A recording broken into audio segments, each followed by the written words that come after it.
English teacher, part 15, classroom management. Different teacher personalities, teaching styles, management practices will create a very different classroom atmosphere. Classroom atmosphere influences student achievement, satisfaction with the class, and feeling towards the teacher. Overview. Effective classroom management, which begins with the efficient lesson planning and preparation, helps free teachers to teach and students to learn. Students thrive in a positive, personalized, support classroom climate, an environment in which they feel safe, cared for, and involved. Approaches to classroom management range from the intimidation to almost total permissiveness, but it is best to avoid both extremes by teaching, monitoring, and enforcing reasonable classroom rules, routines, and procedures. Students learn best from the teachers who keep them on task by combining positive reinforcement with preventive disciplines. To do this, teachers must master effective directions, giving and practicing basic classroom skills of awareness, overlapping, movement management, and group focus.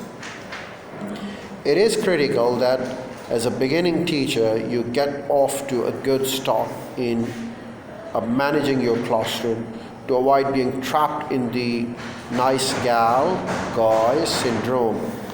You should begin by establishing, ideally in consultation with your students, 5 to 7 broad rules and consequences of their infringement. Enforcing these rules requires that you routinely monitor desired classroom activity, deter minor disruptions, and deal fairly but firmly with negative classroom behavior. There are practical ways of dealing with those minor disruptions that occasionally occur in every classroom. Major disruptions must be handled calmly and professionally with help, if necessary, from the administrative staff or parents. Managing your classroom. Classroom management is a complex set of the behavior and the teachers use to establish, maintain conditions that will enable students to achieve their instructional objectives efficiently, that will enable them to learn. No other aspect of the teaching is of more concern to teachers in training for appropriate classroom management. It is a critical part of the effective instructions. Classroom management, a student perspective. We often read or hear about the classroom management from the perspective of the educators. It may be useful to look at the classroom management from the other side of the desk, and it is from the perspective of a student. A study conducted by James Allen in 1986 has shown that the students tend to have 2 major classroom goals. Number 1, to socialize with their peers, and number 2, to pass the course.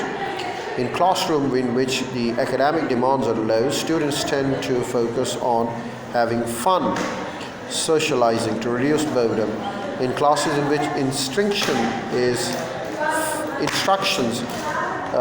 classrooms in which instructions is fast-paced and academic demands are high, the students tend to focus on passing the course.